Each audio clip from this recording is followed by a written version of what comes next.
हे सांगण्यासाठी 10 अध्याय अमृतानुभव माऊलीने लिहिलं.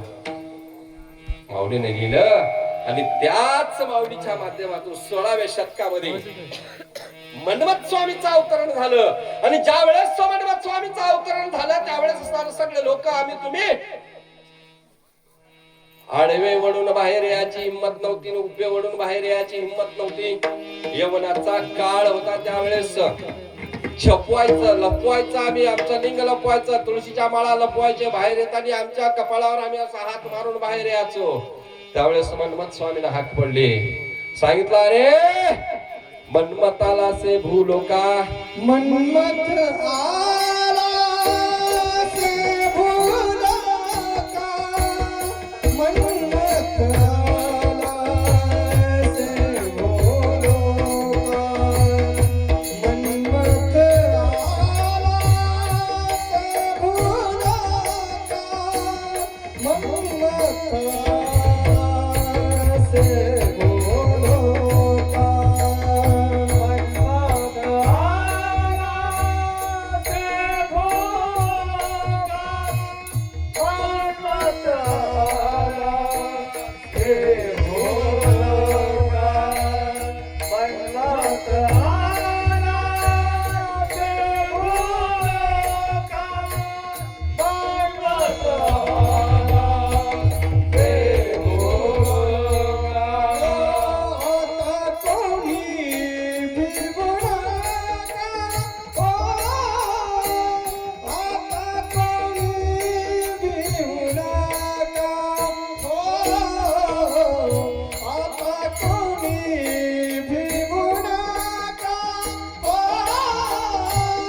हे गायन करताना कमीत कमी एका सप्त्यामध्ये 100 ग्राम रक्त गायना करणाऱ्याला जाळावं लागतं. म्हणून त्यांच्या गायनाला तुम्ही दाद देत जा, टाळी वाजत जा. अजून एक सांगतोय, आम्हाला 2च हात का दिलं हो देवानं? 1 हात दिलं तरी चाललं असतं ना. 2च हात का दिलं? प्रत्येक क्षेत्रामध्ये आम्हाला भगवंतानं डबल दिलं बरं का, डबल दिलं. किती उपकार त्या भगवंताचे बघा ना. डोळे 2 दिलं, कान 2 दिलं, पाय 2 दिलं, हात 2 दिलं, तोंड मात्र 1च दिलं. 2 तोंड दिलं असलं, या एका तोंडाने एवढा हेंडगा लावला आहे. 2 तोंड जर दिलं असलं तर काय होत होतं म्हणलं. इथं कोणी नाहीत बरं का बोलतोय. आता हे अखंड शिवनाम सप्ताह, अजून लगेच येणारा हरिनाम सप्ताह, लगेच येणारे वेगवेगळे नाम उत्सव आपल्या गावात आहेत. पण जेवढं नामाचा प्रचार प्रसार जेवढं आम्ही त्याच्या सान्निध्यात राहावं तेवढं सान्निध्यात राहत नाही तुम्ही. आम्ही काय दुर्दैव म्हणावं बाप्पा आमचं. पण इथं कोणाचं नाव असेल तर तुम्हाला सोडून बरं का मी आमच्याकडे सखूबाईला बोलावला होता. आता तो इथं कोणती तर सखूबाई राहिला तर महाराज मलाच कसं काय मला भावा म्हणून हा? एक सखूबाई चंद्रबाईला सकाळी सकाळी भेटावं, सकाळी सकाळी, आणि भेटल्यानंतर हळूच म्हणावं, ए तुला माहित आहे का अगं असं असं झालं ग, तिच्या घरी असं असं झालं बघ, तुला म्हणून सांगतोय, कोणाला सांगू नको, तुला म्हणून सांगतो, हे बघ मला सांगू नको, मला असं असं ऐकण्यात आलं म्हणून मी तुला सांगतो, तू कोणाला सांगू नको, तू कोणाला सांग नको म्हणून तिनं बोलता बोलता 10 वेळेस म्हणते तिनं तू कोणाला सांग नको म्हणून. पण सकाळी 6ला सांगलेले संध्याकाळी 6 पर्यंत पूर्ण गाव समज होते. ते कोणती सिस्टम आहे म्हणतोय मी प्रचाराची. आणि आम्ही एवढं माईक लावतो, एवढं असणारं गायनाचार्य लोकांना बोलतो, एवढं मर्दांग, एवढं टाळायचा नाद, एवढं असणारं नाम घ्या बाबा नाम घ्या आम्ही म्हणतोय, पण ते घेत नाहीत. हे कोणतं दुर्दैव आहे. कारण का घ्यावं लागतं बघा टाळी वाजायचं. कारण का टाळी फुकट नाही बरं का, फुकट वाजायचं नाही, देवासाठी नाही तो. त्याचं आमचं काय देणं गेलंय. धन कोण की आम्ही कोण की, त्याला काय आम्ही बघल्या काय, तुला बघल्या देवाला कोणी बघलंय का. अच्छा वाटतो आमच्याकडे बरं काय, तुमच्याकडे नाही. 200 किलोमीटर नाही, 150 किलोमीटर ते कमीत कमी आमचं गाव म्हणून सांगतो, आमच्याकडे सांगतो. काय बा त्या म्हणणारा असं लावल्या लावल्या अंगात येतो देव. ते कसं अंगात येते की आमच्या अंगात आजू आवाज आहे. तुम्ही एवढं बरोबर कसा देव अंगात येतोय, देव झाला बाबा. पण त्या देवाचा अंगात आलेल्या देवाचा आम्हाला काय देणं घेणं नाही. आम्ही काय देवाला बघितलं नाही, पण आम्ही टाळी कशासाठी वाजवावं ते सांगतो. या 2 हाताच्या टाळीचा आणि हृदयाचा आमचा संबंध आहे बाबा. सतत सतत ज्यांना टाळी वाजवतोय की नाही त्याला अटॅक येण्याची शक्यता कमी आहे. अटॅक येऊ शकत नाही. आणि ज्यानं टाळी वाजणार त्यानं असं बसतंय, असंच बसतंय. महाराज कसं बोलतोय रा, काय काय बोलतोय महाराज, काय काय बोलतोय ह्याच्याकडे लक्ष नसते. महाराज बोलता बोलता कुठं चुकतोय ह्याच्याकडे विशेष लक्ष देतात. काय म्हणावं बाबा, काय म्हणावं, काय म्हणावे तुम्हाला, काय म्हणावं बाबा. म्हणून सांगतो टाळी कमीत कमी आपण असणार. जर या 7 दिवसामध्ये पुढच्या येणाऱ्या अजून कोणत्या 7 दिवसामध्ये प्रत्येक 7 दिवसामध्ये जर आपण टाळी वाजवत गेला मधी तर 60-60 हजारचं एक इंजेक्शन असतंय रक्त पातळ करण्याचं. ते इंजेक्शनचं काम हे टाळी करते. म्हणून सगळ्यांना अशी विनंती आहे की चाल झाल्या एकच काम करायचं, टाळी वाजवायची, म्हणजे आपल्या भागली झोपणार नाही. म्हणून प्रत्येकाला टाळी वाजवा, साथ द्या. शिवहार आता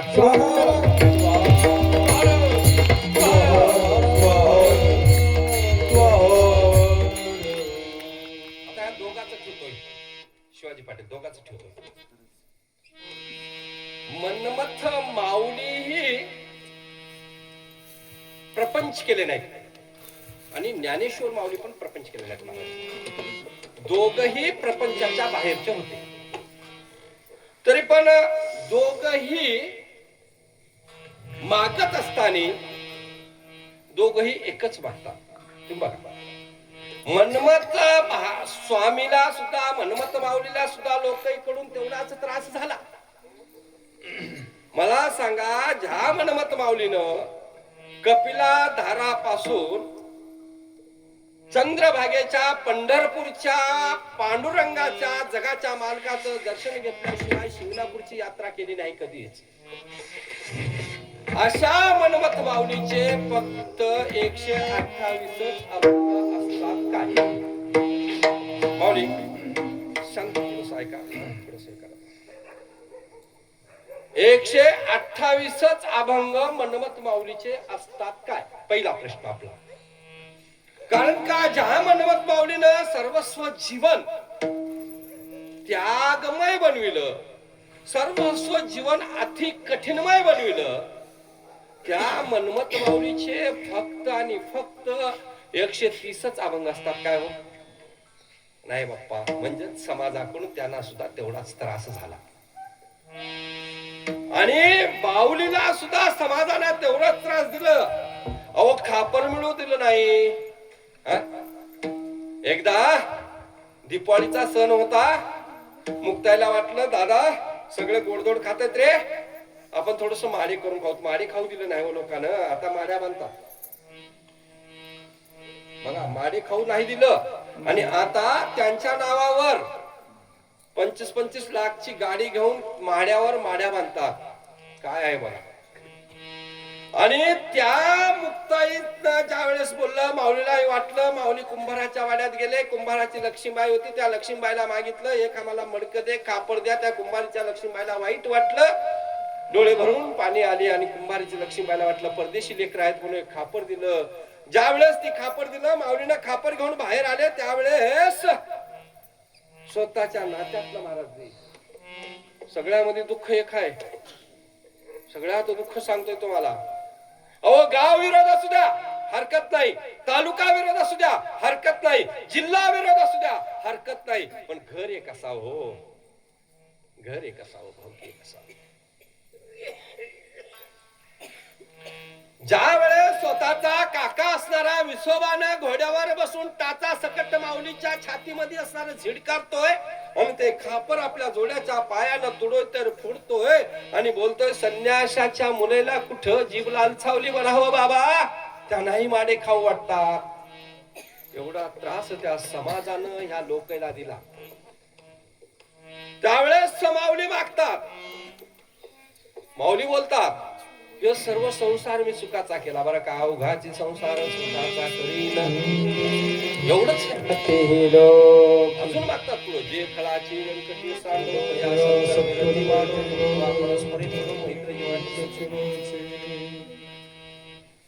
आणि ह्यानी मागतात. मनमत स्वामींना एवढं त्रास दिलं. मनमत स्वामी म्हणतात जय जय दिशे हा जय जय दिशे दृष्टी पुढे एवढंच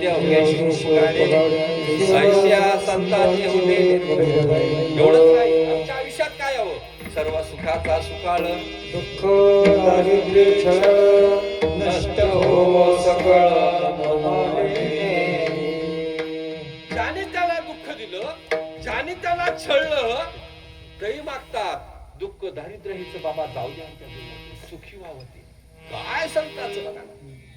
आणि त्या ज्ञानेश्वर माऊलीचा सिद्धांत ज्यावेळेस माऊलीनं ज्ञानेश्वर लिहण्यासाठी सच्चिदानंद बाबाकडून सुरुवात केली, त्यावेळेस पहिला अक्षर होता ओम नमो जी आध्या. आणि ज्यावेळेस मनमत स्वामीनं परमरहस्य, परमरहस्य काय त्या जीवनामधली रहस्य अवघड आहे बरं का, रहस्य आहे. बघा तुम्ही किती रहस्य म्हणजे आश्चर्य, आश्चर्य आहे. आज आमच्या संघ खेळलेला असतोय, बागडलेला असतोय, आमचा असणारा पाठीचा असतोय, पोटचा असतोय, आमच्या असणारा सोबत सतत सतत सतत सानिध्यात राहिलेला असतोय, पण आयुष्य मात्र माहित नाही बरं का. कोणाचं किती आयुष्य माहित नाही. कोणाला समोर जावं लागतं, कोणाला मागे जावं लागतं. आणि एखादा आमच्या आयुष्यामधला आमच्या पाठचा असेल, पोटचा असेल किंवा आमच्या आजूचा असेल, बाजूचा असेल, निघून जातोय. निघून गेल्यानंतर ह्याला दुःख होतोय. दुःख झाल्यानंतर ह्याला सावरण्याचा प्रयत्न करतोय. काही दिवस असणार दुःख असतंय. जे सकाळी यानं गेल्या गेल्या जेवढं दुःख होतंय तेवढं दुःख दुपारी नाही. दुपारी असणार जेवढं दुःख असतंय तेवढं त्याला असणार समशानामध्ये घालून आल्यावर दुःख विसरतोय माणूस. किती आश्चर्य आहे जगात सांगा नाही. एवढं आश्चर्य आहे इथं की प्रत्येकाचा असणारा माणूस असणारा अंत्यविधीला जातोय, पण कधीच विचार करत नाही मलाही एका दिवशी इथून जावावं लागतं बाबा, नाही कधी विचार करतोय.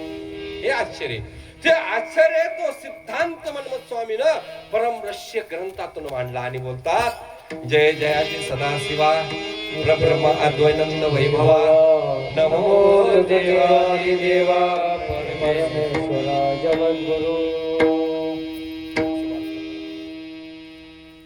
आणि त्या मनमत स्वामीला कळालं, ज्ञानेश्वर माऊलीला कळालं, बसवनानं कळालं आम्ही कशासाठी आलो. पहिला जन्मालिया तू करी वासोहित, जन्मालिया तू करी वासोहित, जन्मालिया तू करी वासोहित, जन्मालिया तू करी वासोहित. तार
जन्मालिया तू करी वासवीत दारात प्रवित नाही.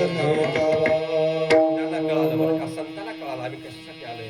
आणि ते संत आम्हाला बोलतात की बाबा जन्माला आला रे बाबा, जन्माला आला आम्ही, आला तसा जाण्यापेक्षा थोडस असणार संतांच्या संगतीमध्ये राहून संतांच्या असणारा ऐकण्याचा जर आम्ही प्रयत्न केला तर.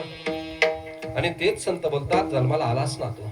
अहो जन्माला तर भरपूर आले, आम्हीच का नवीन आहात का? नाही बाप्पा, आम्हाला जे जन्म मिळालं ते जन्म इतराला नाही.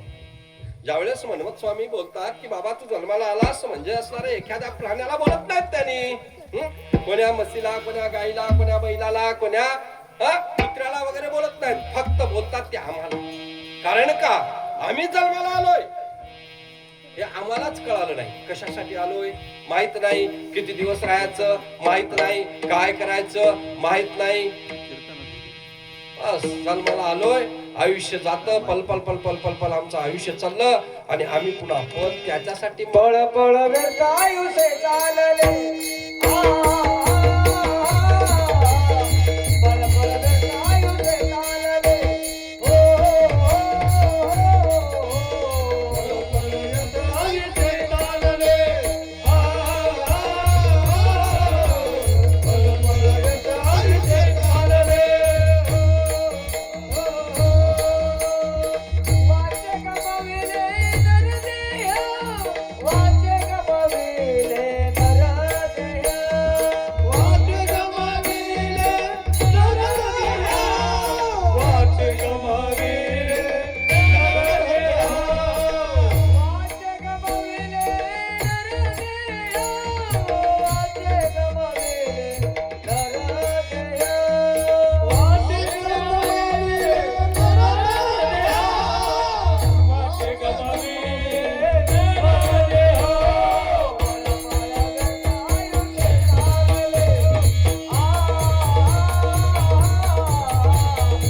आयुष्य चालले वाटे वाटत केव्हा अखेरच्या क्षणाला वाटतं काय केलं बाप्पानी, काय केलं. आणि आता एवढं करायचं होतं पण तोपर्यंत आम्हाला राहता येत नाही. त्यासाठी आज नंतर मग वाया जाण्याच्या अगोदरच असणार आपण करावं लागतं. मला सांगा आम्हाला आयुष्यच किती आहे हो? आयुष्याचा जर विचार केला तर असणार आम्हाला आयुष्य शतायुष्य आहे. आम्ही 100 वर्षाचं आयुष्य आम्हाला दिलं. त्या 100 वर्षाच्या आयुष्यामध्ये 50 वर्ष आमचे झोपण्यात गेले, राहिले 50 वर्ष शिल्लक. त्याच्यामध्ये बालबचपन तो खेळ कुदमे, त्याच्यामध्ये असणार आमचे 18 ते 20 वर्ष बालबचपन मध्ये गेले. आली यौवन अवस्था प्राप्त झाली, तरुण अवस्था प्राप्त झाली. ज्यावेळेस आमचं असणारा तरुण पण आलं त्यावेळेस मात्र तरुण अवस्थेमध्ये मीच शहाणा, अहंकार दाटला मला. मी कोणाचंही नाही ऐकलं, कोणाचंही नाही ऐकलं. मग त्या तारुण्य अवस्थेमध्ये मी ग्रस्त आश्रम स्वीकारलं.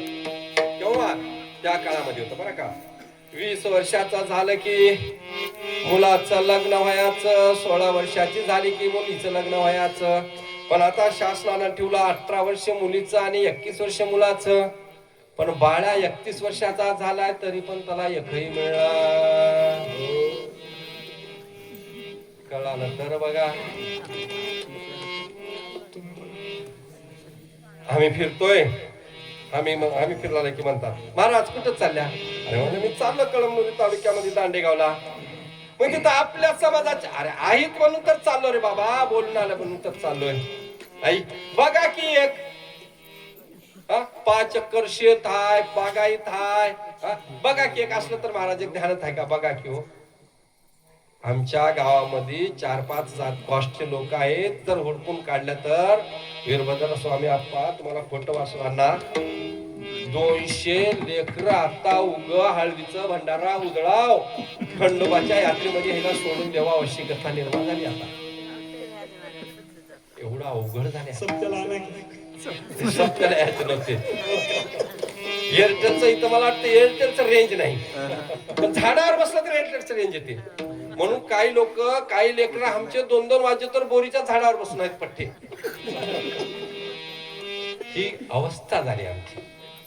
ही अवस्था का झाली? त्याला गुन्हेगार आम्ही आहोत बरं का, असं ते सांगण्याचा आपला उद्देश नाही. गुन्हेगार आम्ही आहोत. 20 वर्षाच्या आधी आम्हाला वंशाचा दिवा पाहिजे होता, आम्हाला कुलदीपक पाहिजे होतं, म्हणून जन्माला याच्या अगोदर आम्ही त्या स्त्रीचं घात केलं आणि ते सजा आम्हाला आमच्या लेकरं पूर्वी जे जे कर्म केले ते भोग पुढे जे जे आम्ही केलं तेच असणार भोग पुढे आलं. म्हणून असणार आता तरुणावस्था बालस्थावत तो क्रीडासक्त, तरुणावस्थात काही असणारा इकडचं तिकडचं घेतोय, बघता बघता बघता बघता 40 मध्ये ओलांडतोय. 40 वर्ष होतात, शिल्लक राहतात त्याच्याकडे 10 वर्ष, आणि ते 40 ने 50-90 वर्ष झाले, शिल्लक राहिले 10 वर्ष. त्या 10 वर्षामध्ये ज्यावेळेस ह्याच्याकडे 10 वर्षाचं आयुष्य शिल्लक राहिलं त्यावेळेस ह्याचे डोळे मध्ये गेलेले असतात, डोळ्या वाट चिप्पड येतं आणि डोळ्याला दूरचंही दिसत नाही, जवळचं बी दिसत नाही, कानाला ऐकू येत नाही. आणि हे असणार रजा घेतात, दात रजा घेतात. ज्या असणार ह्या चेहऱ्याचा असणार आम्हाला अहंकार असतोय, या चेहऱ्याला ज्या वेळेस आम्ही 6 वेळेस मेकअप करतो,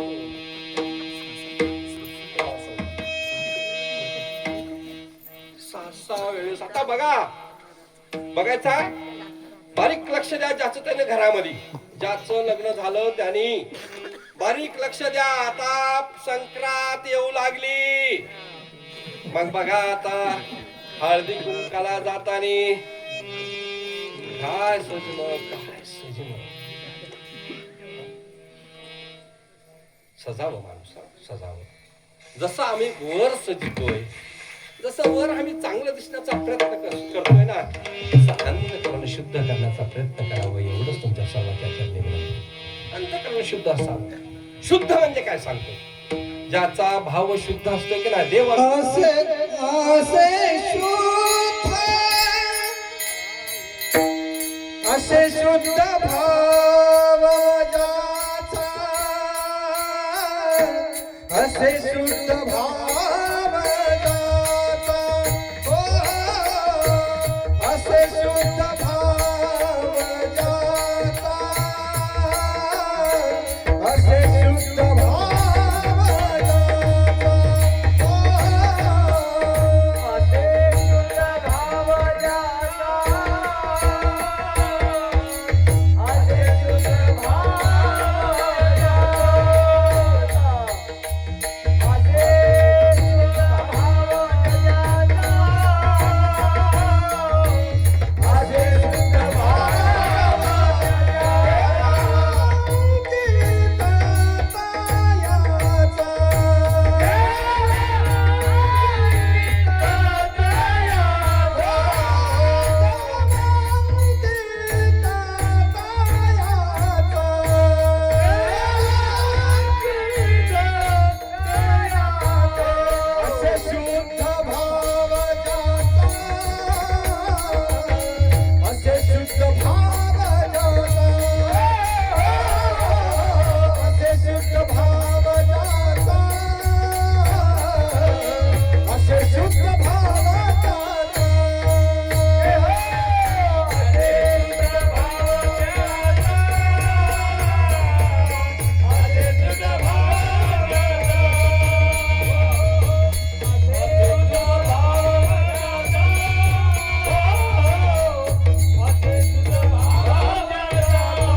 असे शुद्ध भाव ज्याचा देवांकित तयाचा, ज्याचा त्यांना विचार करायचा, त्याचा त्याला विचार करायचा.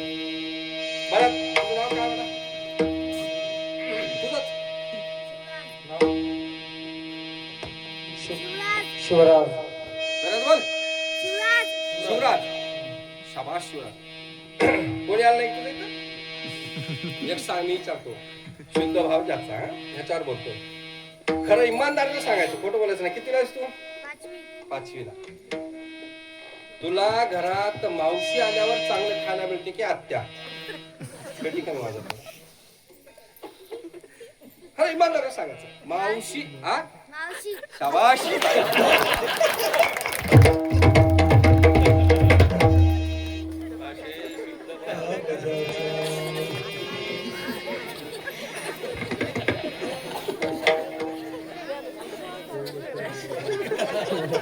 आजी म्हणाली कशाला सांगला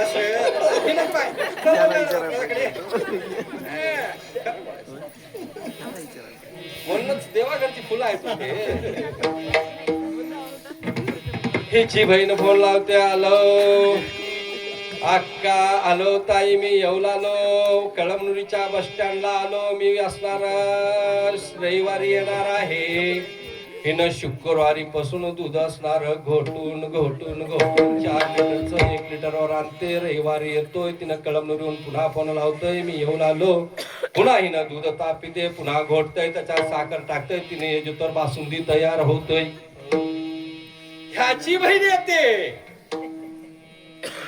ह्याची बहीण येते रविवार असो ना सोमवार असो ह्याची बहीण येते आपण असणार पाणी घेते पायावर टाकून घेते वस्त्रीत बसते डिकाशनच्या हातात येते डिकाशनच्या हातात येते काय येते तिनं सांगते तुमचे भाऊ आज कसं दूध काढले की चरबी धुवले की नाही की दूध नासून गेलं त्याची बहीण आल्यानंतर दूध नासतंय तिची बहीण आल्यानंतर त्याच दुधाची बासुंदी होते असे शुद्ध भाव ज्याचा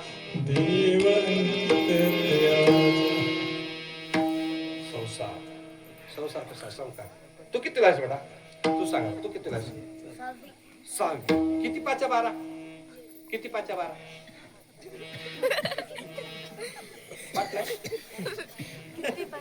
पाच्या पडात 12च नसतात शाबाश 5/12 5 येतच नाही तसंच किती 5/12 जसं पाण्यात नाही तसं संसारामध्ये आम्हाला हातात काही येत नाही येते का बघा कोणी नेलं काय गुंटा 2 गुंठे कोणी उसाचे पैसे कोणी हळदीची पट्टी घेऊन गेलं काय बघा कोणी नाही बाबा आया खाली हात से गया खाली हात कोणी नाही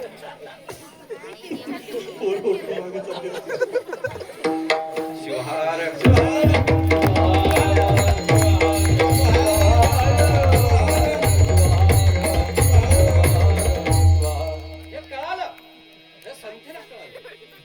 प्रपंचामध्ये नाही बाप्पा सुख हे प्रपंच सत्य नाही हे प्रपंच अनित्य आहे असत्य आहे म्हणून त्यांनी प्रमार्थाची कास धरली आणि सांगितलं बाबा काय कर दुसऱ्याच्या निष्कामा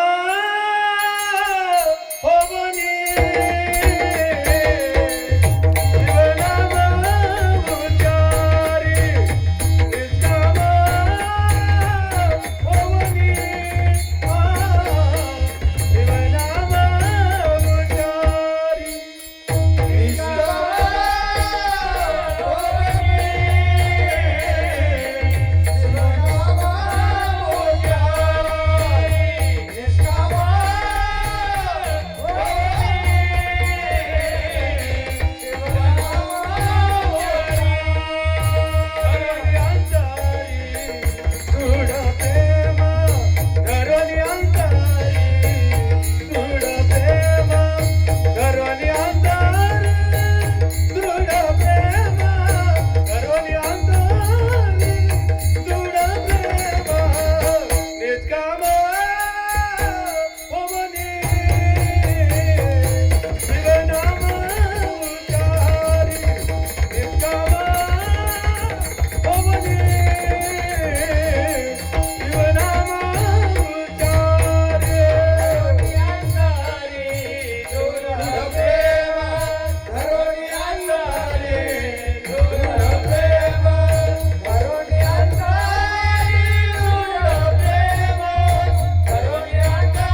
मंगळ करून ऐकायचं.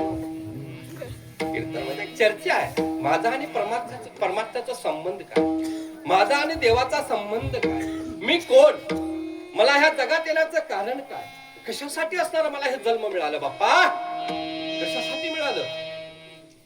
10 वर्षे शिल्लक राहिले आमच्याकडे. तिथं होता विषय थोडासा बरगळला बरं का. 10 वर्षे शिल्लक राहिले आणि ज्या नरदेहाला ह्या शरीराला आम्ही जे सजवितो, वेगवेगळ्या प्रकारचे वेगवेगळ्या लिपिक वगैरे लावून याला सजितोय ना, 9व्या वर्षी बघावं डोळे मध्ये गेलेले, दात पडलेले, नाक असणारा खाली पडलेले, डोळ्यातलं पाणी नाकातलं असणारं दर्वे आणि तोंडातलं या असणारं या शरीराच्या असणारं छातीचा अभिमान बाळगितो, छातीवर पडतात, छाती कुजला जाते. हे शरीराचा बुरुज छाती आहे, छाती कुजलेली जाते आणि छाती कुजल्यानंतर डांग्या खोकला सुरू होतोय. घरचे लोक असणारा ह्या म्हाताऱ्याचा आवाज माझ्यापर्यंत येणं म्हणून पूर्ण व्यवस्था करून घेतात, पण शेजाऱ्याला ही झोपू देत नाही हा. म्हणून शेजारी येतोय आणि महाकालेश्वरला म्हणतोय, देवा आवाज कमी करा, माझा आवाज नाही बरं का, देवा माझ्या शेजाऱ्याला उचल रे बाबा, ते मला रासून झोपू देत नाही, मी तुला 5 नारळ फोडतोय. हे आमचं संसार, हे आमचं आयुष्य आहे. घरचे लोक कसल्याही प्रकारचा आमचा आवाज ऐकत नाहीत. आमची असणारा जे आम्ही ज्या घरच्या लोकांसाठी, ज्या मुलासाठी, नातवंडासाठी आम्ही जे घर बांधतोय, घर बांधत असताना विशेष लक्ष देतोय, रस्त्यात पायऱ्या आल्या पाहिजे. मी घर बांधल्यानंतर शेजाऱ्याला त्या घराचा त्रास झाला पाहिजे. काही वेळापुरतं शेजाऱ्याला त्रास देण्याचं काम हे घर करतंय, पण त्याच घरामध्ये असणाऱ्या याला राहता येत नाही, ह्याची बाज एका कोणत्यात पडतंय आणि त्यावेळेस याला मरावं म्हणून शेजाऱ्यांना वश करतंय. हे माझं आयुष्य, हे माझा जन्म नाही बाप्पा, हे जन्म नाही. अजून एक संशय घेण्यासारखं आहे.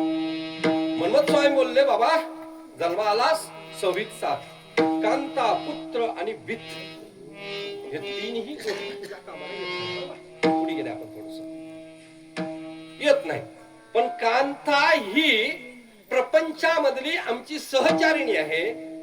कांता ही आम्हाला मिळालेल्या पहिल्या स्टेशनवरचा साथीदार आहे. ती असावं लागतं. त्या प्रपंचाच्या सानिध्यामध्ये, देहाच्या संगतीमध्ये जे आम्हाला कांता मिळते, त्या कांताच्या संगतीमधून असणारा पुत्र प्राप्त होतोय आणि तो पुत्र असणारा आम्हाला दुसऱ्या स्टेशनवर मिळालेला पॅसेंजर आहे.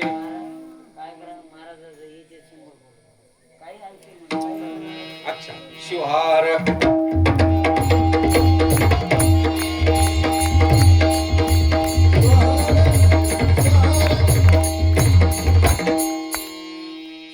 डेअरिंग करावं लागतं, योग्य नाही बाय. कोणाला बी डेअरिंग होईना, महाराजाला बोलायचं, काहीतरी करावं लागतं.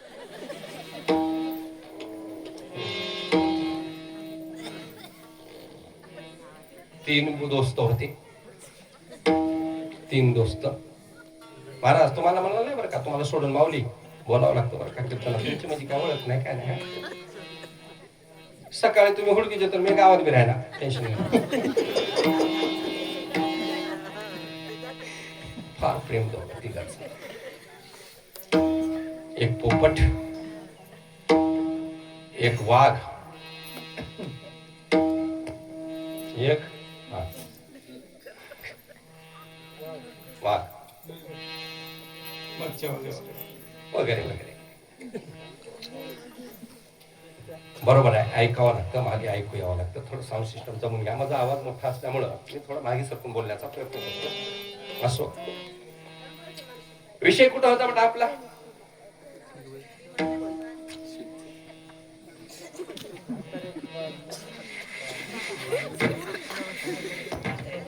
पुत्रावर होता रे माय, तुमच्यावरच होता, त्याच्यावर नव्हता. आयुष्याची पहिल्या स्टेशनामध्ये मिळालेली आम्हाला सहचारी सहसोबती असणारी पती आहे. पती आम्हाला पत्नी आहे. पत्नी आम्हाला असावंच लागतं. पत्नीच्या सानिध्यामध्ये आणि पतीच्या सानिध्यामधून संसार होतोय. पुत्ररत्न जन्मतोय, कुलाला कुलदीपक जन्मतोय, वंशाला दिव्या जन्मतोय. पण हे दोन्ही कामाचे नाहीत असं मनमत स्वामी बोलतात. पुन्हा जे आम्ही पलपल असणारा पैसा जमा करतोय तोही अंतकाळला आमच्या हातात येत नाही किंवा तेही आमच्या कामाचं होय असंही मनमथ स्वामी बोलतात. पण एक मात्र मनमथ स्वामीला, त्यांनी तर संसारिक नव्हते शिवाजी पाटील, त्यांनी तर संसारिक नव्हते, संसार केला नाही वीरभद्र त्यांनी, तरी पण त्यांना एक मात्र वाटलं की कांता पुत्र वित्त हे तिन्ही गोष्टी कामाचे नसतील बाबा, पण पुत्री नावाची जे चीज आहे ना, जे पुत्री आहे ना मुलगी, ते मात्र असणार प्रेमाचा पुतळा आहे, ती तुला नक्कीच असणार कामी पडणार आहे. म्हणून त्या मुलीबद्दल काय निर्णय. आता इथं तुम्ही सगळे जमला, सांगून जातोय सगळे मुली आहेत, काही लग्नाच्या आहेत, काही बाजूला बसून ऐकत आहेत, काही घरी असतील, काही उद्या चर्चा होते, महाराज काय म्हणणार. अरे काय नाही रे, माईकच्या पुढे येऊन म्हणलाच नाही बघ, अर्ध कीर्तन तर ऐकू चालणार आहे बघ, असं बी होते. सर्वात बापाचं प्रेम जास्त कोणावर असेल तर ते मुलीवर असते, मुलीवर. कारण का ज्यावेळेस मुलगी होतोय त्यावेळेस सर्वात जास्त आनंद बाप्पाला होतोय, जास्त आनंद होतोय. कारण का मुलगाही मोठा झाला, 16, 17, 18, 20 वर्षाचा झाला, मुलगाही शिकायला बाहेर गावी आहे आणि मुलगीही सासरला नांदायला गेली. एक उदाहरण बोलतोय तुम्हाला. ज्या वेळेस मुलाचा फोन येते त्यावेळेस मुलगा विचारतोय, दिवसाची बारी आहे की रात्रची, लाईटाची, रात्रची. मग थोडं बॅटरी घेऊन जाऊन चालू करून या म्हणा, अण्णाला, पप्पाला, डॅडीला, बाबाला, काय दादाला काय म्हणायचं ते म्हणजे आप्पाला काय म्हणतात, तिकडं ते राहतात. पण ज्या ते मुलीचा फोन होतो ते मुलगी विचारते, आई बाबा कुठे गेले ग, तब्येत त्यांची बरी आहे काय ग.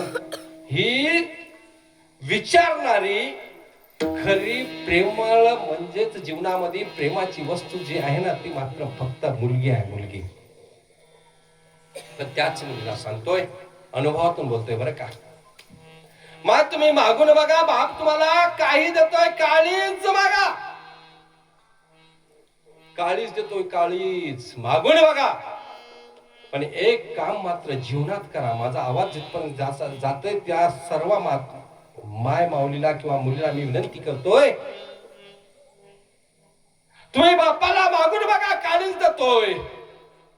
पण एक काम करा, तुमच्या सर्वांच्या मुलीच्या चरणावर असणारा डोकं ठेवून एक तुमचा असणारा पितृतुल्य म्हणून असणारा सांगतोय की बाप्पाची मान खाली झुकल असं कधी जीवनात वागू नका, असं कधी जीवनात.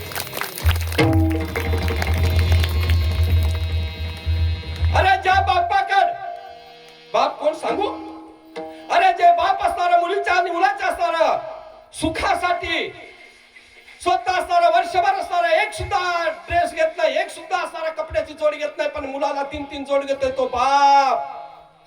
अरे ज्या मुलगी असणारा 5 लाख असणारा खिशात असतील तर 15 लाख रुपये खर्च करून लग्न करतोय तो बाप.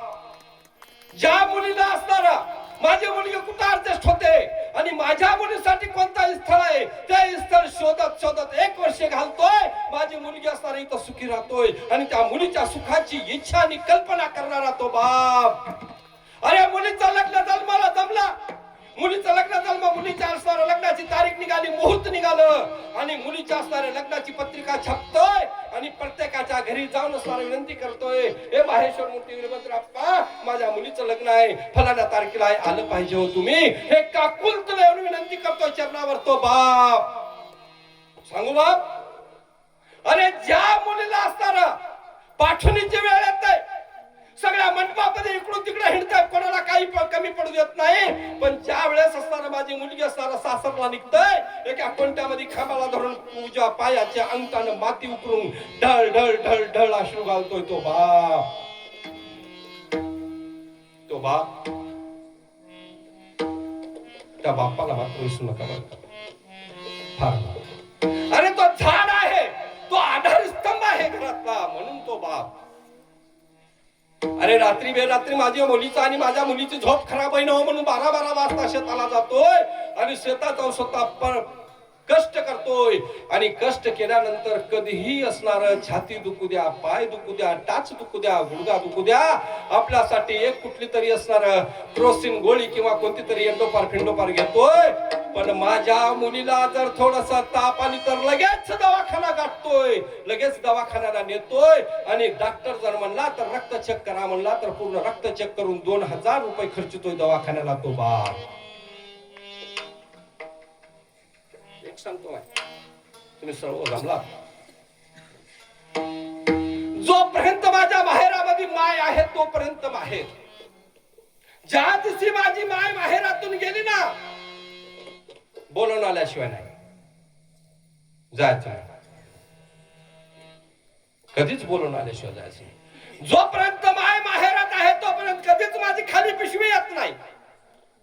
अरे असेल माझी माय असणारा 80 वर्षाची असेल, माझी माय असणारा लट लट लट लट लट लट कापत असेल, पण माझी असणारा सखू येते ग, माझी सखू येते. त्या सखूची वाट बघणारी फक्त आज माझी माय. आणि सुरकटलेल्या हातानं डोळे मध्ये गेले दिसत नाही, पण ज्या ती सखू माहेरात आल्यानंतर प्रथमता तोंडावर हात फिरवणारी माझी माय. कोण फिरवतो?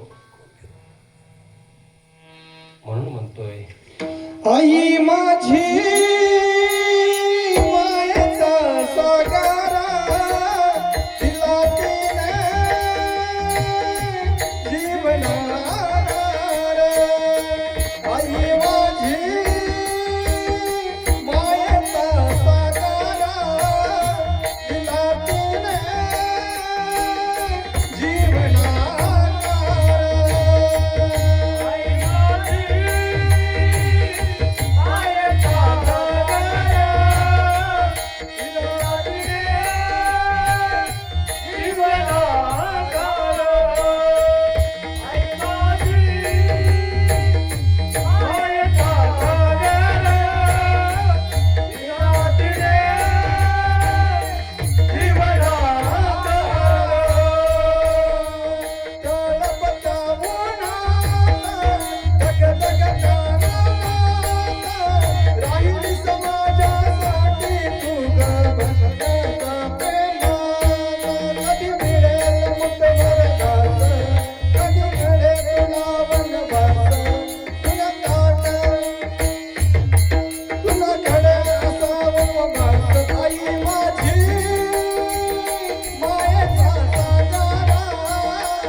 आटत नाही असं सांग. कधीच प्रेम कमी पडू देत नाही. तस ते प्रेम आईचं जे निष्काम प्रेम करतो पुत्रावर, निष्काम जे आई आपल्या पुत्रावर प्रेम करतोय त्याच प्रेमानं माझ्या प्रभूचं नाव घ्यावं बरं का. निष्काम का लई भोळा आहे हो माझा, लई काय लागणार हो माझ्या, काहीच लागणार माझ्या भगवंताला बरं का. काय लागतं? अरे तच पाणी तला एक उठल्या असणारं पाण्याचं तांब्या घेऊन जायचं, एक लोटा जेल ते असणारं माझ्या शिव परमात्म्यावर टाकायचं, तांदूळ तसंच, भस्म तसंच, बेल तसंच सगळं टाकायचं आणि देवाला सांगायचं, देवा सुखी ठेव रे बाबा, सुखी ठेव, सुखी ठेव. काय मागायचं नाही. आपण मागण्याच्या आधी सर्वच त्याला कळतं काय मागायचं. असं असणारा शिव आणि त्या शिवाचं नाव मात्र असणार निष्काम सेवेतून घ्यावं लागतं बरं का. निष्काम कसल्याही प्रकारचा द्वैत आमच्या मनात नसावं लागतं बरं का. द्वैत, त्या द्वैताला सगळे आम्हाला तुम्हाला संपून टाकलं, संपून टाकलं. माझं माझं माझं ह्याच्यामध्ये सगळे आम्ही वाया गेलो बाप्पा. पण त्या शिव परमात्म्याला ज्या दिवशी मी माझं म्हणाल ना त्या दिवशी बघा काय होतोय आणि कोण माझं म्हणलं हे तिसऱ्या चरणात. प्रेमाच्या अंकिता पार्वतीचा पाठ. प्रेमाच्या अंकिता पार्वतीचा पती. प्रेमाच्या अंकिता पार्वतीचा पती. प्रेमाच्या अंकिता पार्वतीचा पती. नसोडी संगती प्रेमाची. नसोडी संगती प्रेमाची. प्रेमाच्या अंकिता पार्वतीचा पती. प्रेमाच्या अंकिता पार्वतीचा पती. प्रेमाच्या अंकिता पार्वतीचा पती. नसोडी संगती प्रेमाची. नसोडी संगती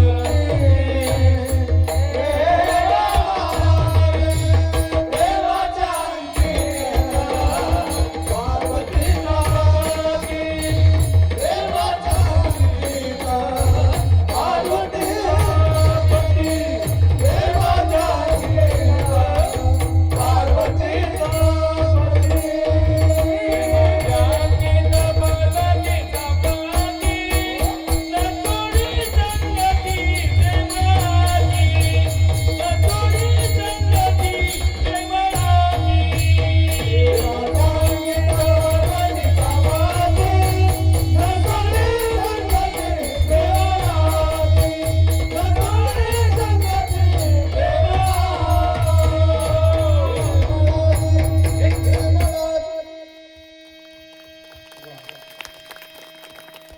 दाद द्यायचा पण याला बरं का.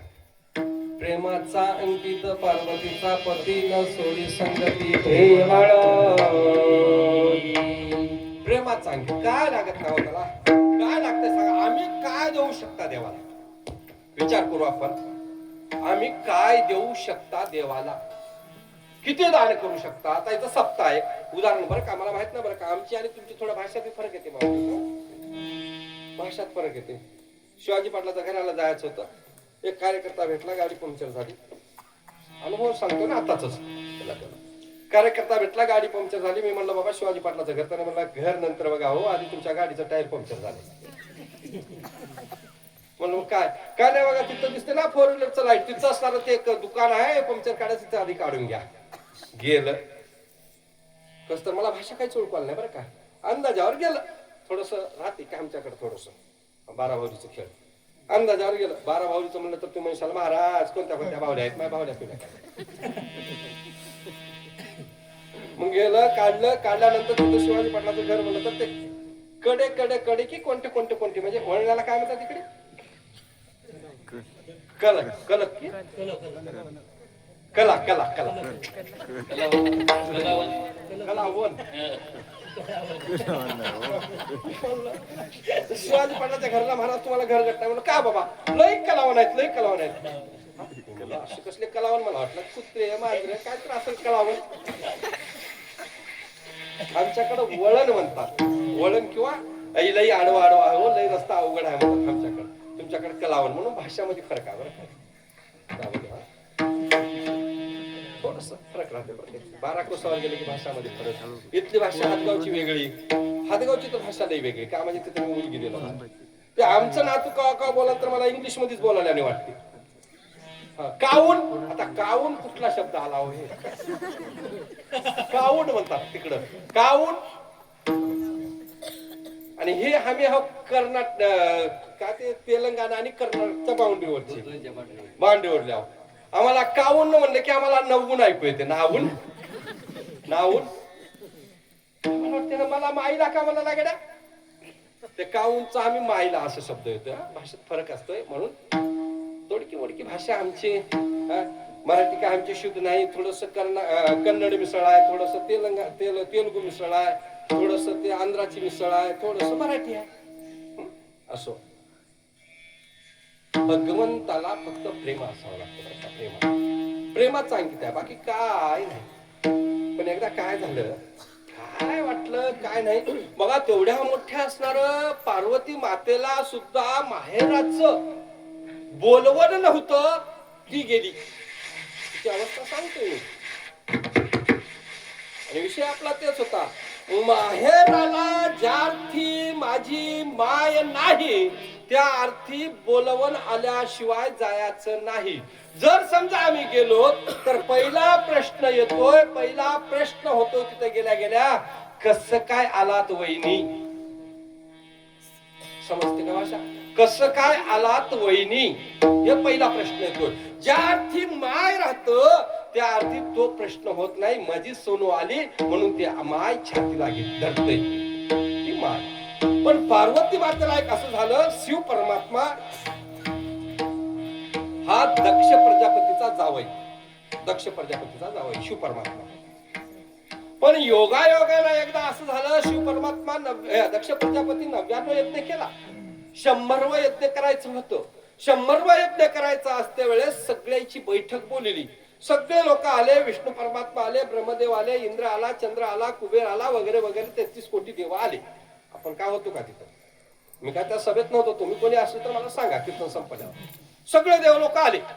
आल्यानंतर मग दक्ष प्रजापती असणारा याच काय म्हणतात त्याला महाराज, करणारा यज्ञ करणारा, हा पुरोहित, तो पुरोहित होता दक्ष प्रजापती. तो पुरोहित असणारा त्या सभा मंडपामध्ये आला आणि पुरोहित आल्यामुळं सगळे लोक देव लोक उठून उभा राहिले.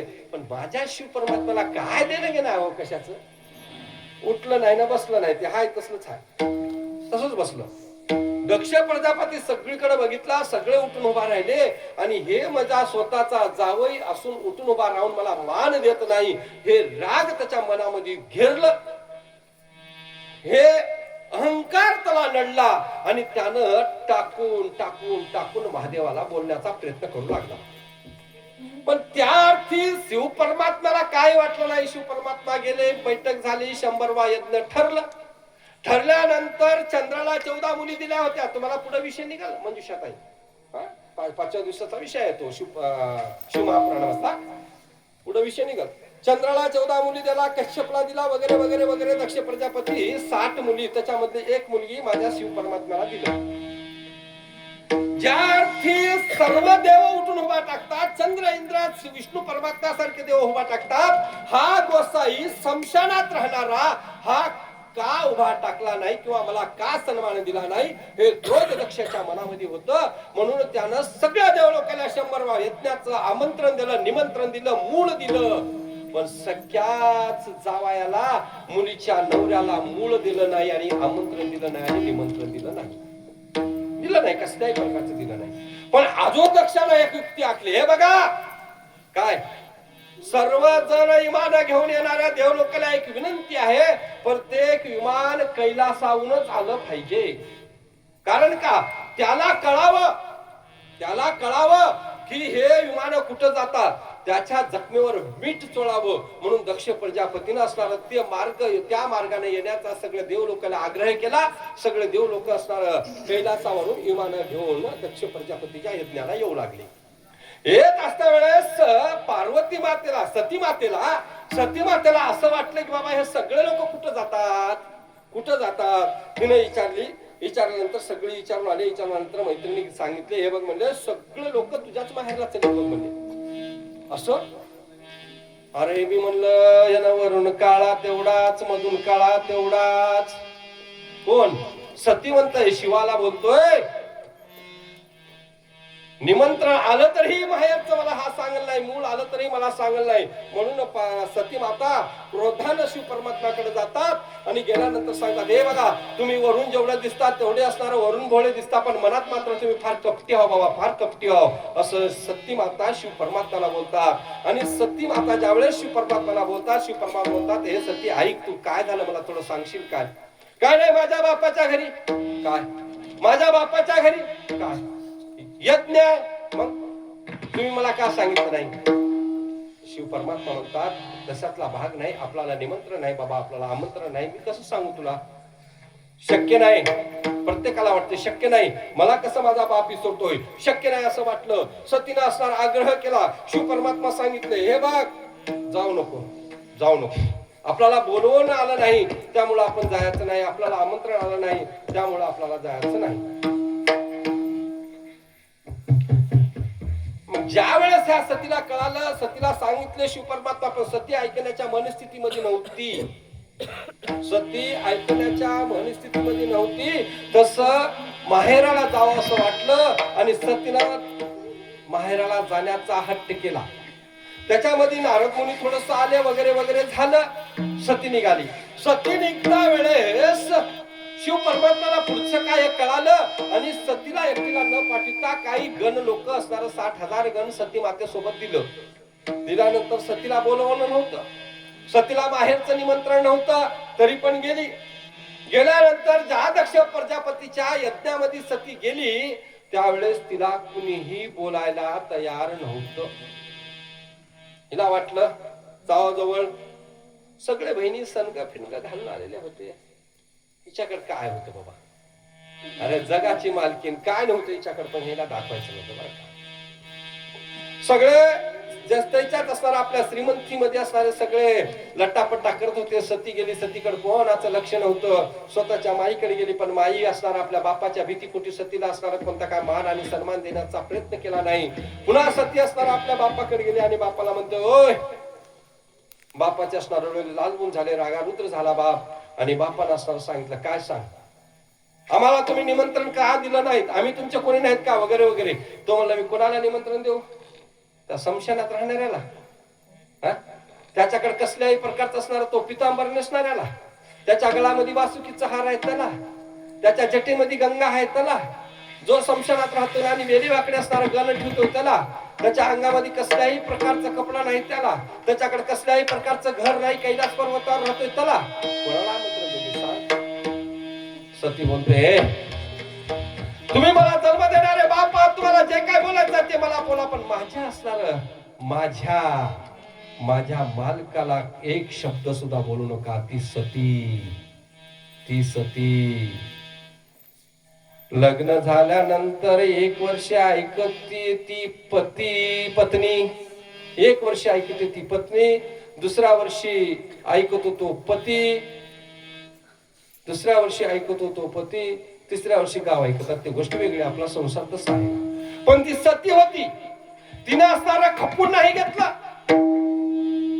ज्या वेळेस हा काहीतरी बोलतोय, कोणाला निमंत्रण देऊ सांग, मी तुला निमंत्रण दिलं, तू का आलीस, बोलवून नसताना तू कारण का आलीस, अरे तो जोगडा, तो संशयात राहणारा, ज्याच्याकडे कसल्याही प्रकारचं काय नाही, वगैरे वगैरे वगैरे वगैरे. दक्ष प्रजापती बोलू लागला. सतीमातेला अति क्रोध आला. सतीमाता बोलतोय, या शरीरावर हे शरीर जन्म दिला, तुमच्यामुळे मला हे शरीर मिळालं, पण मला काही बोला, मला बोलण्याचा तुम्हाला अधिकार आहे, पण माझ्या पतीला बोलण्याचा अधिकार तुम्हाला नाही. रागात सांगितलं सती, पण थांबतोय तो कसला दक्ष, नाही थांबला तो अजून बोलण्याचा प्रयत्न करतोय. त्यावेळेस सती मातेला राग येतोय, अंग लट लट लट लट लट लट लट लट लट लट लट लट कापतोय, अंग थर थर थर थर थर थर थर थर थर कापतोय. सती मातेला क्रोध आलेला असतोय आणि आपल्या अंगातले योगाग्नी असणार जागृत करतो आणि सती माता थर थर थर थर कापत योगाग्नी जागृत.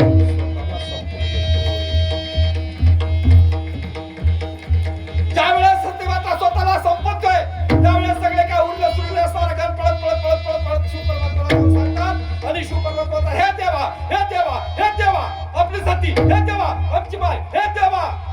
देवाला सगळं काय कळते, देवाला असणार रागा रुद्र होतो. शिवपरमात्मा कैलासावर बसलेला असतो, देवाला सगळं काय कळते. त्यांनी जटा मोकळी सोडतो, गड गड गड गड गड गड गड गड गड गड गड गड गड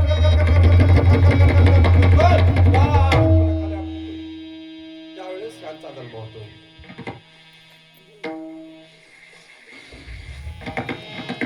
वीरभद्राचा जन्म होतोय आणि वीरभद्र जातोय. एका क्षणामध्ये काय करतोय, दक्ष प्रजापती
शिव परमात्मा जटामलेले वीरभद्राचा जन्म आला. वीरभद्र गेला आणि एका क्षणामध्ये दक्ष प्रजापतीचं शरीरापासून शिर अलग केलं. पुन्हा सगळे देव लोक विनंती वगैरे केले. 100 वाद्य देवा हा असा तसा आहे म्हणून पुन्हा असणार आहे. बोकड बोडकाचा असणार शिर आणून बसलं. आणि तेव्हा दक्ष प्रजापती शरीराने करतोय म्या म्या म्या. आम्ही तसंच म्हणतोय हे पट्ट्या केलाय. ह्या पट्ट्यामुळं सगळं होतोय. हे पट्ट्या असलं तरच घर चालतोय. हे पट्ट्यानं सुद्धा जाऊन बघ. मला वाटतोय मी गेलो तर अरे काय नाही रे बाबा. मीठ तयार आहे. रडणारे तयार आहेत. लाकडं जमा करणारे तयार आहेत. खणणारे तयार आहेत. चौका खिरडीवर बांधणारे तयार आहेत. उचलणारे तयार आहेत. फक्त तू जाण्याची वाट पाहता. जाऊन बघ. काय नाही माझ्या वाचून काय आणलं नाही. असो तो विषय नाही आपला. पुनश्च असणार दुसऱ्या जन्मामध्ये मेनकाच्या पोटी आणि हिमालयाच्या पोटी असणार पार्वतीच्या रूपामध्ये माती सती माता जन्म घेतली. पुन्हा भगवंताची आराधना केली. पुन्हा प्रेमानं असणारं नाव घेतलं शंकर.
निष्काम होऊन सुनावचारी धर्मयांतरे दृढ प्रेम.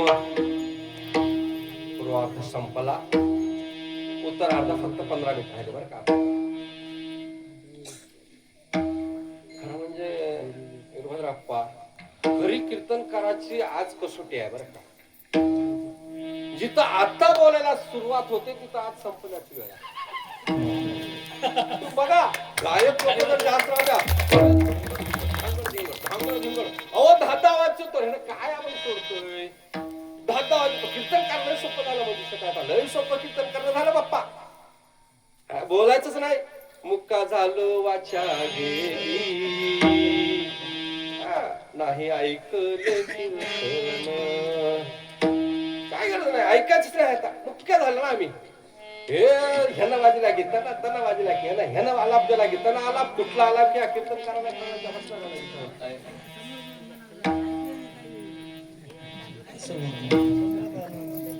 शिवहार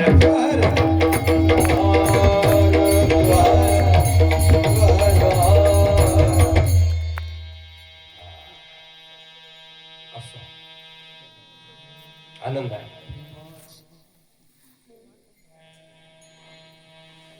खरं म्हणजे दांडेगाव मध्ये पहिला सप्ताह वाटतच नाही. पुन्हा एकदा मी बोलतोय बरं का. कारण का ज्या महायोगी शिवाचार्य 108 षडवर्म शिवाचार्य महारुद्रमणी मुदखेडकर हे ज्या गावचे त्या गावामध्ये त्यांची शिष्य मंडळी आहे. या गावचे त्यांनी गुरु आहे. त्यांच्या चरणी पण मी त्रिवार दंडवत टाकतोय. निष्काम व्हावं लागतं. प्रेमाचा अंकित आहे. पुन्हा असणाऱ्या हिमालयाच्या पोटी असणाऱ्या सती ही पार्वती मातेच्या रूपात जन्म घेतली.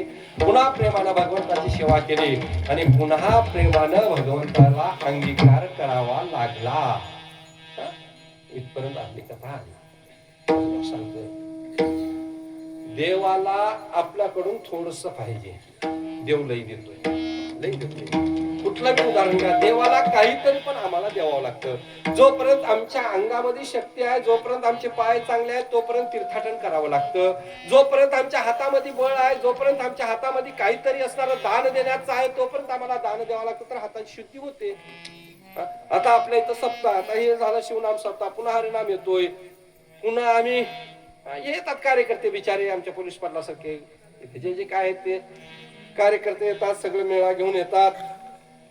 कोण्या तात्याकडे येतात, कोण्या बाबारावकडे येतात, इथं आहेत की कोणी, कोण्या रामरावकडे येतात, कोण्या श्यामरावकडे येतात. ते काय त्यांचं काय देणं घेणं आहे ना, स्वार्थ राहणार. आपल्या गावात काहीतरी उत्सव म्हणून येतात. पण आमच्या गावचं बोलतोय बरं का, पण या बाबारावला देताना 10 रुपये देतोय. 10 रुपये किंवा लिवा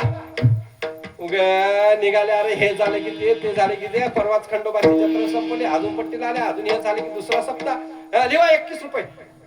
हे बघा, हिशोब चोख ठेवा, हिशोब चोख ठेवा. हा, सप्ताह संपल्या 90व्या दिवशी हिशोब द्या. 21 रुपये देणारा बाबाराव बोलतोय. माझी एक माय जलबून गेली, माय चोंडी गावामध्ये, सातारा जिल्ह्यामध्ये, मल्हारराव होळकरची सून. ज्या मल्हाररावावरचा सर्व मराठ्याचं राज्य होता उभा, ज्या मल्हाररावाने असणारा सरसेनापती मराठ्याचा होता, त्या मल्हाररावाने असणारा चोंडीला मुक्काम पडला. आणि त्या चोंडीला आल्यानंतर आपलं असणारं जे घोडं होतं ते घोडं बाजूला लावलं. ज्या घोड्या बाजूला लावलं, मल्हाररावाने असणारा अहिल्याबाईचा असणारा वडिलाची असणारी चर्चा होतोय.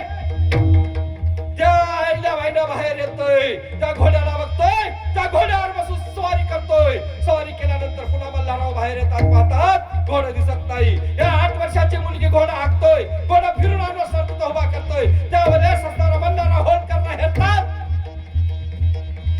आणि बोलतात, माझ्या यशवंतरावासाठी हिचा हात तुम्ही देताव काय? अरे ज्या असणारा मुलीच्या वडिलाला एका असणारा प्रधानाला असणारा प्रधानाच्या मुलासाठी हात मागतोय, कोण्या मुलीच्या वडिलाला आनंद होत नाही. त्या मुलीला असणारा यशवंतरावाने असणारा यशवंतरावासाठी मल्हारराव होळकर असणारं सून म्हणून करतात. मल्हारराव होळकर कोण होते ऐका.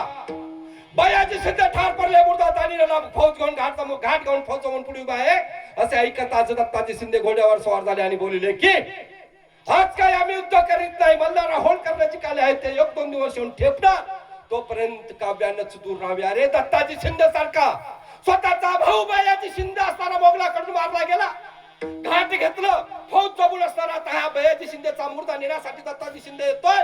दत्ताजी शिंदेचा असणार त्याच्यावर स्वारी करावी म्हणून मोगलाने हेरलं. पण त्या दत्ताजी शिंदे असताना घोड्यावर स्वार झाले आणि बोलतात, ए थांबा, मल्हारराव आपल्या सोबत नाहीत, मल्हारराव आपल्या सोबत नाहीत. अरे त्या मल्हाररावाची सून अहिल्याबाईनं ज्या मोगलाकडून माझ्या असणारा 12 ज्योतिर्लिंगाच्या असणारा मंदिराची पडझड झाली, 12 ज्योतिर्लिंग पाडण्यात आले, सगळीकडून असणारा मोगलाच्या सत्तेनं असणारा माझ्या ज्योतिर्लिंगाची प्रत्येक मंदिराची असणारी असं धूस केलं. ज्या माझ्या असणारा पुण्यश्लोक अहिल्याबाईनं हाती असणारा शिवभक्त झाली, 12 ज्योतिर्लिंगाचं असणारं उद्धरण केलं आणि प्रत्येक ज्योतिर्लिंगाला एक मन सोनं दान दिलं. ती पुण्यश्लोक अहिल्याबाई होळकर.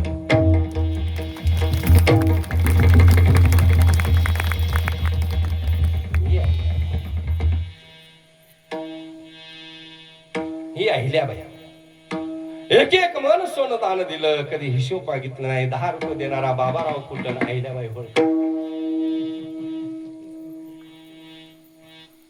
अजून एक सांग, अरे ज्या तुमच्या असणारा गर्भामधून असणारा वाढलं माझ्या छत्रपती शिवरायानं, ज्या जिजाईच्या बोटी तानाजीच्या बोटी असणारा जन्म घेतला माझ्या शिवबानं, त्याच शिवबानं असणारा ज्या वेळेस असणारा 12व्या वर्षी जिजाईनं हेरलं, ज्या पुण्यावरून असणारं मोगलानं गाढवाचं नांगर फिरून असणारं पुण्याची जमीन असणारं विंटाळून टाकले, पुण्याची जमीन असणारं माणसाच्या राहण्याची लायकी केली नाही, त्याच जिजाईनं ज्या वेळेस सारा बघत होती शिवनेरी किल्ल्यामधून तिला पुणे दिसायचं आणि त्याच शिवनेरी किल्ल्यामधून माझ्या शिवरायाचा जन्म झाला आणि डोळ्यामध्ये असणारं स्वातंत्र्याचं स्वप्न माझ्या रयताचं राज्य आलं पाहिजे असं जिजाबाई सारख्या बोलायच्या पण माझा शिवबा खेळात रंगला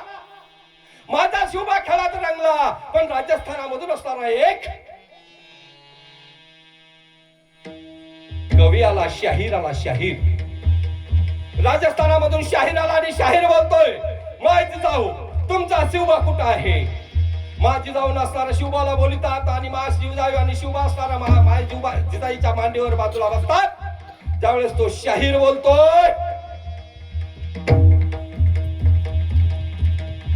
राजपूत घराण्या राजस्थानामध्ये राजपूताची एक सून अति सौंदर्यवान नाव असणारा पद्मावती अति सौंदर्यवान होता कळाला त्या दिल्लीच्या असणारा बादशाला की बाबा राजपूताची एक सून आहे राजपूताची असणारी एक सून आहे ती फारच असणारं सौंदर्यवती आहे त्या यवनाला असणारं तिची आस लागली त्या यवनानं असणारा सगळं लगेच असणारा त्या रणजित सीता सिंगाकडे गेलं राजस्थानमध्ये राजपूताच्या राजाकडे गेला आणि सांगितलं तुझी असणारं पत्नीचं स्वरूप मला बघायचं आहे तो बोलतोय आम्ही राजपूत खानदानाचे आहोत आमच्या असणारा पत्नीचा पदर फक्त आणि फक्त एकाच मर्दापुढे असणारा वर जातोय तो म्हणजे त्या शरीराचा पती इतराच्या पुढे आमचा असणारा पदर खाली पडत नाही त्यावेळेस तो सांगतोय बघ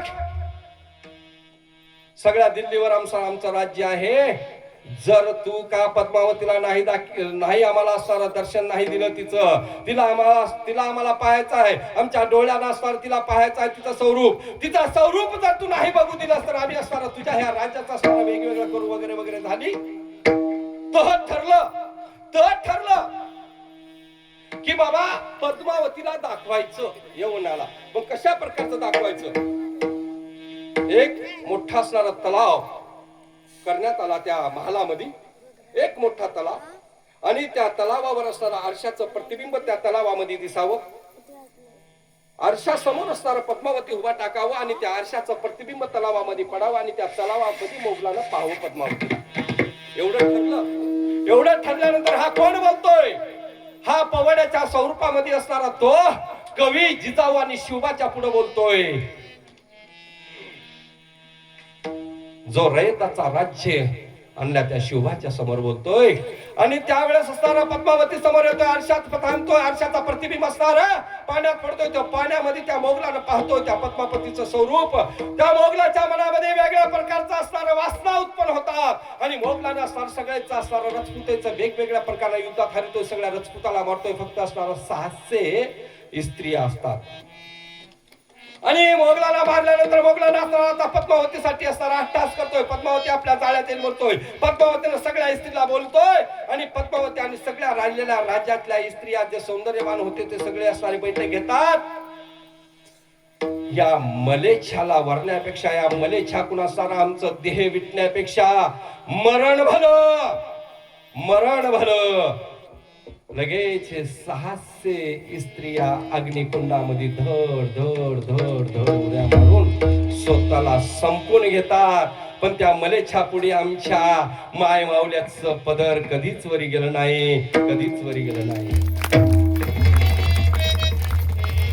ज्यावेळेस हा बोलतोय त्यावेळेस असणारा थर शिवबाचे असणारा हात करतात आणि बोलतो अरे सांगा काय करायचं आता जायचं का साहित्य करायचं मोठं कापायचं का अफजल खानाचा मुर्दा पाडायचं का अरे ज्या पुण्यावर गाढवाचं नांगर फिरलं त्यात असताना तुमच्याच वात्सल्य स्वरूप जिजाई ना सोन्याचं नांगर पुण्यावर फिरविलं आणि रयताचं राज्य आणलं जर शिवबा नसते तर अंगणात तुळस मंदिराला कळस तुमच्या आमच्या कपाळावरचं सौभाग्याचं तिलक कधीच दिसलं नसतं ते शिवबा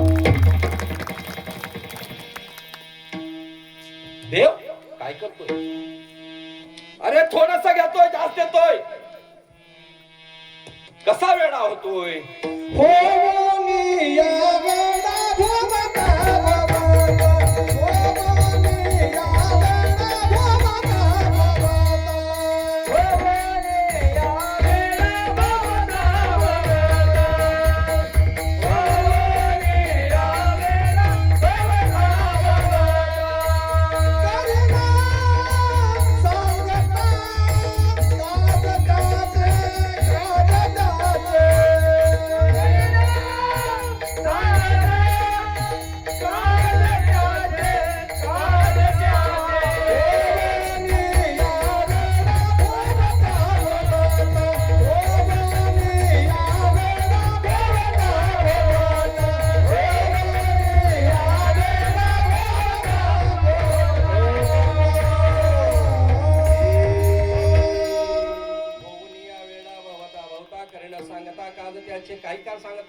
महादेव काय करतोय? अरे त्या अर्जुनाचे घोडे देवतोय. अर्जुनानं जर रथात बसायचं असेल तर पहिला पाय असणारा भगवंताच्या मांडीवर असतो. जगाच्या मालकाच्या मांडीवर पहिला जोड्या सकट पाय, दुसरा पाय हातावर आणि तिसरा पाय रथावर. एवढंच नाही, चोखा मेळ्याला एक पत्नी होती फक्त आणि एकच बहीण होती. चोखा मेळा माहित असेल. चोखा वेळाची असणारा पत्नी असणारा 9 महिन्याचा असणारा गर्भावाचा 9 महिने असणारा दिवसा आले जवळ आणि ती म्हणते अहो ऐकलत काय काय तुम्हाला एक बहीण आहे ना? हो आहे. मग तिला बोलून आणताव काय? कशासाठी? अहो हे तुम्हाला स्त्रियाचं दुःख असणारं कळत नाही हो. तुम्ही तिला बोलून आणा. हो तुम्ही तिला बोलून आणा. कशासाठी? बाळांतपणासाठी. चोखा मेळा निघतोय बहिणीला बोलण्यासाठी. बायको सांगते आणि बहिणीच्या बोलण्यासाठी निघतोय. पण वाटेतून एक दिंडी निघते आणि ती दिंडी असणारा पंढरपुराकडे निघते आणि पंढरपुराकडे दिंडी मधून असणार नामाचा घोष होतो. विठ्ठल विठ्ठल विठ्ठल विठ्ठल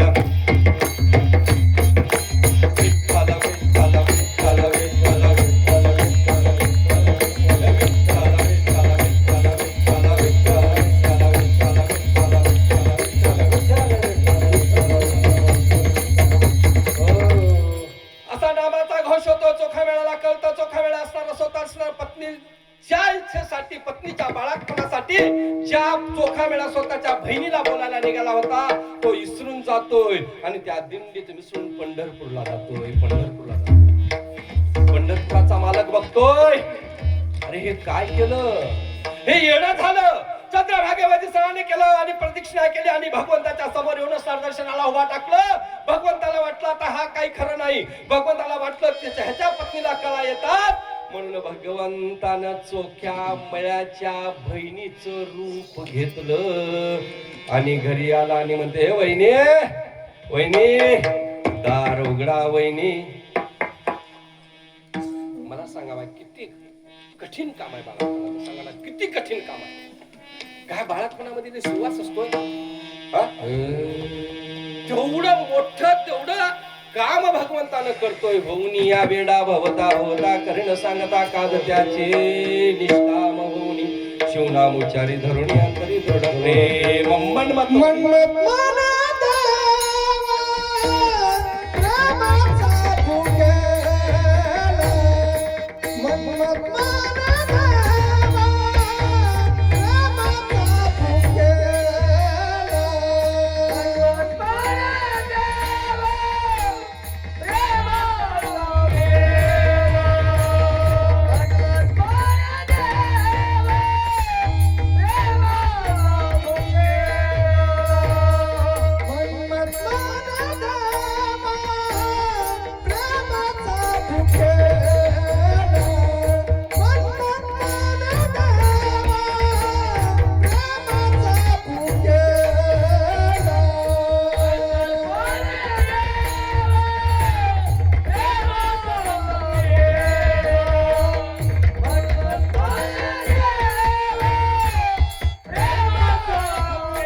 म्हणे देव प्रेमाचा रुजला आणि का कुणाला नाटवायचे निष्काम होऊनी शिवनामोच्चारी धरुणी अंतरी दृढ प्रेम.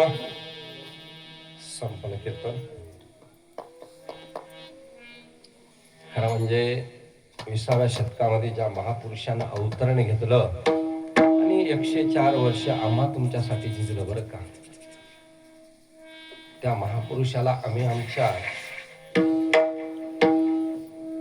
मांडीवरचे कातड काढून जर पादुका केलं तरी तेवढे उपकार त्या महापुरुषाचे घटत नाहीत. आमचे असणारे राष्ट्रसंत सद्गुरू वसुंधरा रत्न शिवलिंग शिवाचार्य महाराज यांना संभ्रून यांच्या कृपाशीर्वादाने तसेच महारुद्रमणी मुतखेडकर आप्पा यांच्या प्रेरणेने कृपाशीर्वादाने आणि तुम्हा सर्व दांडेगावच्या प्रेमातून नामाचा उत्सव साजरा करण्यात येत आहे बरं का. आता भरपूर आहेत विशेष सांगायसारखे, पण काय नाही, भगवंताला काय आवडत नाही, फक्त प्रेम आवडतोय. प्रेमानं देवा भगवंताचं नाव घ्यावं एवढंच बरं का. प्रेमानं कसं घ्यावं एक तर सांगतोय. नवीन लग्न झाल्यानंतर मध्ये करवल्या येतात. करवल्या आल्यानंतर दोघालाही असं धरतात घट्ट आणि सांगतात माय नाव घे की, नाव घे की. एकूण एकाचं नाव घेतात. नवीन लग्न झालेले नवरे नाव घेते. सोन्याच्या ताटात चांदीचा वाटा, चांदीच्या वाटत चांदीच्या येते का कोणाला घ्या. चांदीच्या ताटात सोन्याची वाटी, सोन्याच्या वाटीत हिऱ्याचा चमचा वगैरे वगैरे. मी त्यांची माझी असं गोड नाव घेते. पण तेच असणारा आमच्याकडे महाराज एक हाय बरं का, विधी आहे आमच्याकडे. आहे की नाही की देवणवाडीला ते कुंभार म्हणून एक गाडगे घेऊन बसते मंदिरावर आणि ते काही असं झापून आणायचं राहते. झापून काय म्हणतात आपलं झापून आणायचं राहते. एकटीनं बसते ते आणि हे जातात सवासण्या ते उचलतात आणि तिला पटकून असं सपाट देते. नाव घे म्हणते. एक असं 80 वर्षाची आई गेली आमची. इथं नाही की कोणती 80 वर्षाची माय गेली. पटकून गाडी उचलायला गेली. तिला हात धरले, सुपारी दिली. आजी नाव घे. तिने म्हणली जाऊ द्या ग, आंबट खट झाले. जाऊ द्या ग, सुट्ट्या पडल्यात. ऐकच ना पोरी, नवीन पोरी. आजी घे की नाव घे. आता तुम्ही लईच म्हणता, पण जाऊ दे. ते चगळून रवत झाले. रवत जायचं असणार सगळं चुरा झालाय, आंबटखट झालंय, खरट झालंय, पण ऐकच ना. आता हे आजीबाईला नाव घ्या म्हणून तिकडे ते पोरी म्हणा ते म्हातारा बाजूला होतं. ते कसं बघणार काय घेते की म्हणायचं नाव. आता नाव घेते की 80 कसं बघणार. तिनं बघितली, ह्यानं बघला म्हणली. तिने हुशार होती. तिनं म्हणली हे राहू द्या ग, आंबट झाले. ऐकच ना. बर ऐका. लिंबाचा पाला हले डुल्लू डुल्लू. लिंबाचा पाला हले डुल्लू डुल्लू. कसं बघताय म्हातार घुबडाचं पिल्लू. 80 वर्षाचं नाव आहे माय. ते नाव जमणार माय. देवाचं नाव निष्काम व्हावं लागतं, प्रेमाने घ्यावं लागतं, अतिप्रेमाने घ्यावं लागतं. कारण का फक्त देव प्रेमाचा भुकेला आहे बरं का, बाकी काय लागत नाही. म्हणून तुम्हाला सर्वांची झालेली सेवा, तुम्हा सर्व दांडेगावकर माता भगिनी असतील जे असणारे, इथं काही कीर्तनकार आहेत, काही प्रवचनकार, काही विद्वान आहेत. वाटतं मंजुषाताई कीर्तनकारापेक्षा खाली श्रोते फार हुशार असतात बरं काय.